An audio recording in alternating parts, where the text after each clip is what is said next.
Welcome to the Mendoza Podcast, financial talk that makes sense. I'm your Illinois State Controller, Susanna Mendoza, and I want to help answer all the questions you have about money matters, but we're maybe afraid to ask. We're going to learn a lot and have some fun together. Hi, I'm super excited about today's episode because I'm always advocating for parents to teach their kids about money from an early age. And you'll definitely hear me recommend teens set up a Roth IRA once they start working, once they have earned income. But we'll get to that later. My guest today is Pongee Barnes, who's a real estate investor and the founder and CEO of Little Owners LLC. So Pongee, welcome. So happy to have you here with us today. You wrote a series of books teaching kids about entrepreneurship and potential careers. Can you tell me about some of your books and what inspired you to write them? Hi, so yes, I'm excited to be here today. And yes, I started writing books, I think 2020, during the pandemic. I was inspired because I was actually invited to speak at an elementary school, Stagg Elementary, shout out to them, in Chicago. And I was really impressed because they had a career day, but it was full of entrepreneurs. So it wasn't your standard career day with just like, oh, here's a police officer and a firefighter. You had all types of business people there, and I thought that was so great. And when I was speaking with the kids about what I do as a real estate investor, they were excited. They were like, is that like what we see on HGTV? And I was like, oh, wow. Yeah, so they made that connection. And so I walked away from that thinking, well, my kids, they get to actually be exposed to this all the time, but other children may not know about all these different things. And then I just love the fact that just that little career day exposed the children to so many opportunities that they can do when they grow up. Yeah, it's pretty awesome. And I love that they can see you, someone who they can see themselves reflected in, talking about entrepreneurship and making money. Exactly. Right? It's great. And like, at what age do you think that parents should start talking to their kids about money? I definitely think 5 is a good age. Typically, most children are going to kindergarten at that age. So that's a great time to introduce coins and talk about money. And they're usually getting birthday money or some type of tooth fairy money. Yep, right? That's right. So that's a great time to start having those conversations about saving and investing or, things that they can do to earn money. Sure. And so like along that train of thought, what are some fun ways that moms and dads can incorporate money, money lessons specifically into the everyday life of their kids at home? I think you don't have to go and do something really extravagant to teach those lessons. They can be taught in everyday things. For instance, we just had a trip to the mall for a spring wardrobe for my boys. And so before we went to the mall, I said, what are we budgeting for each kid? They can choose how much they want to spend. And they even had a wager who's going to go over their budget. Oh, wow. So even that was That's like, when you got to keep an eye on. Exactly. So they're in the Nike store and they're like calculating before they put the socks in there and they're looking at this shirt and that. And so even then they were learning, okay, we have to be, budget minded. So those type of trips, even going on vacation, you can have the kids help choose the location and, kind of put down all the things that you want to have in that budget. So that makes it fun and the whole family gets to interact with it. Yeah, that's super cool. I have a 12-year-old who is in Boy Scouts right now. And just this week, as a matter of fact, in order for him to get his next rank, he's got to work on a budget. Okay. That's part of the, the task. Yeah. And he has to figure out what he wants to buy. So there has to be some item that's reasonable, right? Exactly. I mean, not some crazy thing, but some reasonably priced item. And he has to figure out how he's going to earn the money to be able to purchase this item. This is a plan he has to write out. Love that. And then he has to shop for the item in at least 3 places to see nice. where he'll find the best value for that item. And then at the end of this whole process, he has to decide whether or not to buy it. I love that. Isn't that great? I love it. Yeah. I thought so too. Hopefully I can convince him at the end of it that it's probably not a good thing to buy it and take that same money and invest it. Absolutely. Wouldn't that be the better deal? It would be. And Yeah. I love the idea of teaching them to comparison shop, right? Yep. Because a lot of kids just see that price in one place and think, oh, well, that's the price. So it's nice that they're kind of being challenged to look other places. For sure. See if it's on sale, for example, Exactly. someplace, or Yeah. maybe he had a gift card from a prior birthday that he hasn't used that he could put towards that instead of just using the money really that he has to creative. earn. Exactly. So yeah, exactly. I think those are really important lessons. Now, as children start to get a little bit older, when is it a good time? to think about opening up a checking or a savings account for them, or in fact getting them a credit card. And I think those are different steps and different ages for those different products. Yeah. But checking and savings, credit cards, what are those like more or less perfect timelines you think? Yeah, I definitely think for preteens, opening up that checking and savings account is really good just to get them that started on learning how to kind of balance that. And then also it's a great way for them to actually look digitally now at their checking and savings account, because I love the Chase app. My kids have that. And so when they're saving for something, so maybe it's an iPad or Xbox or whatever it is, when they're putting the money in there, they can constantly see like how far they are from their goal, and then they even have different markers that they have in the app. So I love that. So I think checking and savings preteen is wonderful, but experts recommend once the child gets about 15 or 16, that's a great time to make them an authorized user on your credit card to kind of help them build credit before they turn 18. So yeah, and make sure though that you have good credit before you do that with your child. I always say that to people, because if you're not responsible with your credit, you're just setting your child up to have for failure. Exactly. And then make sure you keep an eye on your kids' spending if you do make them an authorized user on your credit card. Yes. So pros and cons to everything, right? Absolutely. Yeah, but the whole point is by the time you get them on the credit card, it's because hopefully you've done your due diligence of teaching them good financial habits up until that point. Yes. So getting them as an authorized user should really be seen as like a massive reward for them exhibiting fiscal discipline and like making smart choices with money, Now, how do we encourage, in your opinion, seeing more young entrepreneurs? You talked about going to the school, and isn't it true that when you're in front of little kids and you ask questions, they're all like, yeah, me. It's at a certain age where that changes, right? Yeah. Because when they're little, they all want to be something amazing. So which is why I think it's great that the school invited you to come speak, because I guarantee you, at least one of those little kids in that room saw themselves reflected in you and is thinking, I can do it too, right? But, they don't have to like start a business tomorrow, but maybe it's something like a lemonade stand or a lawn mowing business or, eventually some bigger business venture, but they have to like see it and imagine it, but then of course put some action behind it to see it become a reality. But how do you encourage these young entrepreneurs to go for it, to not let fear stop them from doing something that they might be interested in? Yeah, I think it's important to start at their interest. So that's like really important. So if your child is an animal lover, maybe a dog walking business for the neighbors is a nice idea. Start with things that they're actually interested in, because if you try to just start it yourself and say, I think this would be great for you, they're not going to do it. They're not going to get on board. So you have to start with their passion first, and then you can kind of help them brainstorm, okay, what would be a good fit for something that I would actually try and try to stick with to earn money from. So, that's awesome. And so, like to that point, there's so many great ideas. You're an entrepreneur. You write these amazing books. On this note about like how do you get kids to be inspired to do this, talk to us about some of these amazing books, which by the way, I've read some to my son. And he's like, what am I going to do? There's so many great ideas. But walk us through some of them because they're amazing. So Ben the Banker, this is the one that me and my son co-wrote together. My oldest, Benjamin, we wrote Tell us about your kids. Yeah, so I have an 11-year-old and a 15-year-old, so a middle schooler and a high schooler. And he actually wrote this book when he was 9. That's so great. Yeah. Ben the Banker. Yeah, so this is just talking about the basic banking skills and also kind of weaving in bank ownership amongst African Americans. Yeah. So it talks about that.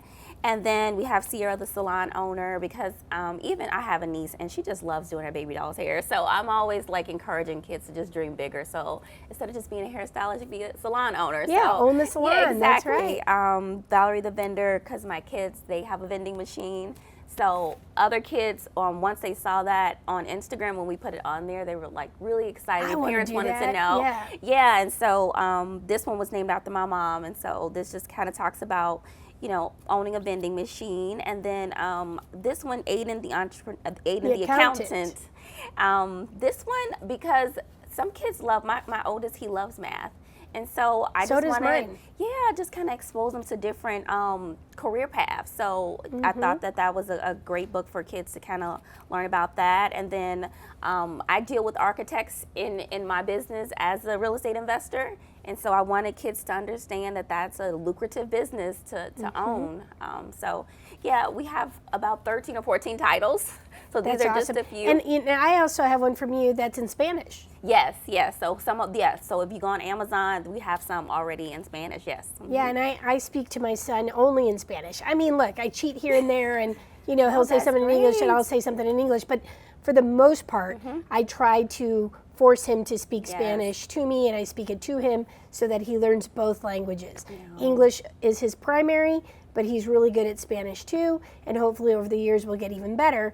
But having, a book that we can read together that he fully understands but can start reading and writing Spanish as well is really important. So thank you for doing that, but here's the deal. You are amazing, Pongee, because you not only are a real estate investor, but you're an entrepreneur. You have your children involved in entrepreneurship, writing books, having vendor machines. It's just the coolest family, really. So thank you, because you're a shining example for so many other families here in Illinois and certainly in the city of Chicago. I really appreciate that. So I'm super proud of you. Thank you. So Pongee, what are some fun ways that moms and dads can incorporate money lessons into everyday life at home for the kids, like games or stuff like that? Yeah, so we love Monopoly and my kids love chess. Really? They're smart. Of course, look at their mom. But yes, they love to play Monopoly because obviously that kind of mimics the idea, the whole thing of real estate. And then chess, my son, he's on the chess team at his school. And so he practices at home and he loves to beat his brother. I love it. Well, I'll tell you what, if we were playing in my house, my son, he is like a tycoon at Monopoly. It's like, it used to be fun and cute, and now it's just humiliating because he'll buy up like all the most expensive properties. He takes no prisoners. And it's like not that much fun to play with him anymore because he buys the properties, he puts houses on them, hotels on them, and he just revels in making you go bankrupt. I don't know about this kid. Oh my goodness. But he's 12. But what I do love about him so much, and I'm joking, of course I adore my son and I like his competitive spirit. But Monopoly has been a hugely awesome game for us to play at home. When he was little, he used to be the banker. So when he was just learning to count and all that, maybe it took a little longer, but it was so helpful in a fun way, teaching him about math, right? And so sometimes you make mistakes, sometimes you don't, but the learning to count the money and to give change and all those things are a really fun way for parents to incorporate important life skills like obviously math into everyday life. He is incredibly good at math now, and I do think that a lot of it has to do just by having fun at home and counting. And his mom. Well, you would hope that the controller's kid would be good at math, right? My husband's an engineer too, and so I think that there's obviously a little bit of math in there. But and then one of your books is about a vending machine operator. Your children have a vending machine. That's one of their businesses that they do. Can you elaborate on that? Because that is such a cool idea, and it goes to show how parents can really get their kids involved in things that generate income for them. And in that way, that is something that they could put towards a savings vehicle or an investment vehicle. Walk us through how your kids did that business and how it's going for them. So it was a Christmas present maybe 4 or 5 years ago that we gave them. And how old were your kids then? Probably 7 and 10. Okay. So they're pretty young. But I thought it was a great way for them to have a little business that they would be interested in because they can get their favorite snacks. So I'm thinking, we can go and pick up their favorite snacks and they can learn how to, kind of manage a small business. So where do you have the vending machine? It's at one of our commercial properties that we own. Perfect. So so they're able to understand, what customers don't like, what they do like, what's not selling. What are the top sellers? Flamin' Hots. Of course. Snicker bars. Do you have those Takis? Those sell really hot, right? Takis are, like the super blue, ones that'll kill you with the dye, right? Oh my gosh. Those so are the gross. worst. I know. They're so disgusting. unappetizing. The kids love them. They do. They're money makers. Yes. They sell out pretty well. And then I think just the yellow Lay's plain chips. Really? Yeah. Interesting. Adults will what eat about them. Snickers and Twix? I feel like if I had a vending machine, I'd have nacho cheese Doritos, Cool Ranch. As much as I hate those Takis, I'd have them because they make money. Exactly, yeah. And I would have the Flamin' Hot Cheetos for sure. And I would have Snickers, Twix, and Kit Kats. And so M&Ms, both peanut and regular. the Skittles, the Snickers, the Twix, and then the plain M&Ms, not so much the peanut peanuts. probably don't sell so right, much, because right? I think Yeah. allergies, people, Duh. But so, Snickers have peanuts. That's true, but They're people worth like, dying over. I guess they're so good. But I'm kidding. No, please. Nobody with an allergy eat a Snickers and say I told you. Don't do it.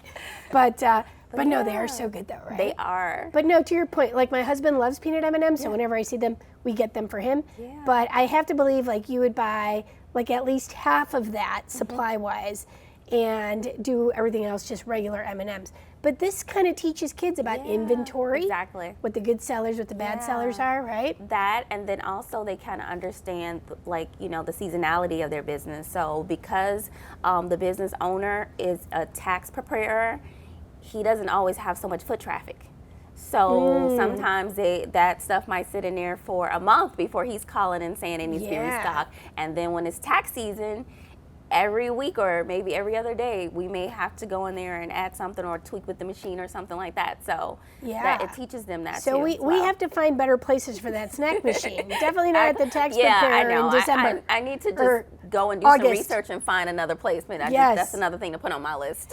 Yes, for sure. So do they just have the snacks or do they have also drinks? We haven't invested in the beverage machine. We only have the snack machine right now. But I told them that if they want the beverage machine, that they would have to pay for it. So they that one's going to cost more, right? Because it also eats up energy more. Because you got to keep them first cold. one I paid for it because I want, but I feel like if they're really invested and they want it, they need to invest, and save the money to purchase it. Yep. So, Awesome ideas. So anyway, ideas for your kids out there, They're never too young to learn this stuff. You make it fun. Exactly. And they're generating their own income.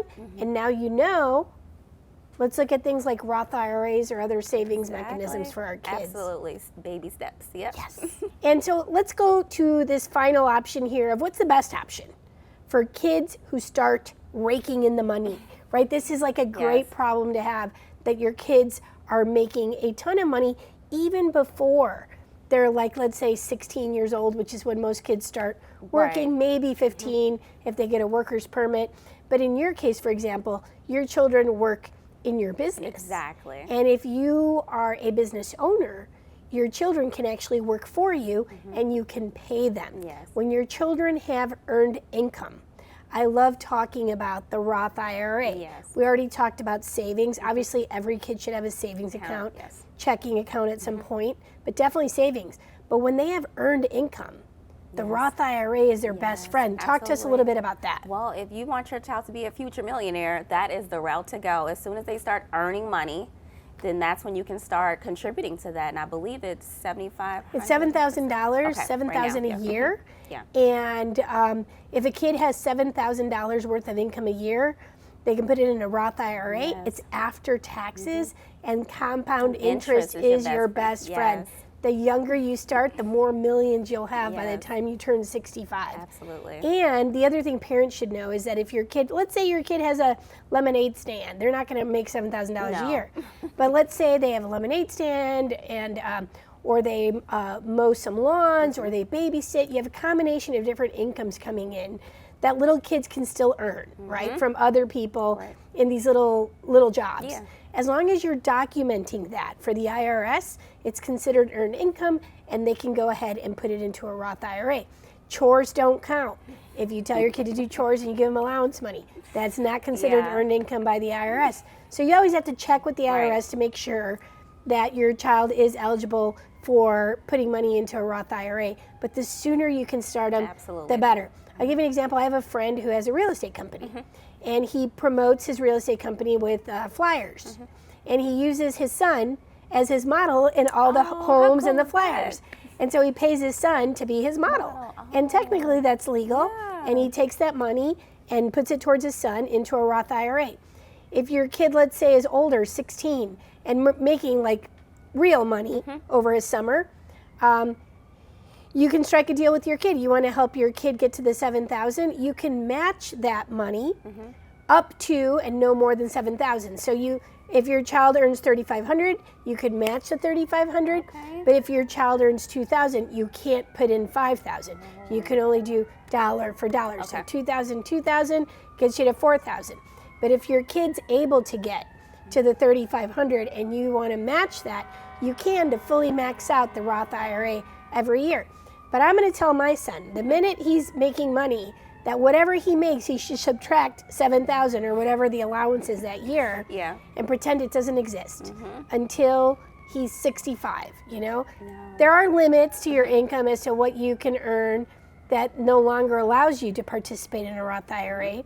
But as long as you can, eligible, you should do it. Yeah. No, I think that's great advice, and I had no idea that you can actually match them if they. You can. So if they have like that short stint of a summer job and they make. Yeah, you know, tell them you'll match it. It's kind of like people who have a deferred comp, if their employer or 401k matches, it's like crazy not to take it. Good. But you get to do that and help your child out, and that little bit of money, whatever it is, goes a long way with compound interest. It's like magic. It is. Yeah, so, you know, walk us through again, show to the camera here your books, because they're adorable. All right. So we have Ava the architect, and we have Ben the banker, and we have Sierra the salon owner, and Valerie the vendor. And we have this in a boy version too. And Aiden the accountant. And I think 8 more titles. So yes, so many more, because I have different ones at my house. And Pongee, like, where is the best place to find your books? So little-owners.com, or you can find us on amazon.com. Yeah. I mean, how easy is that? Exactly. So, all right, that does it for us today, folks. We will see you next week for another episode of the Mendoza Podcast. Pongee, thank you so much for joining us. It was so fun.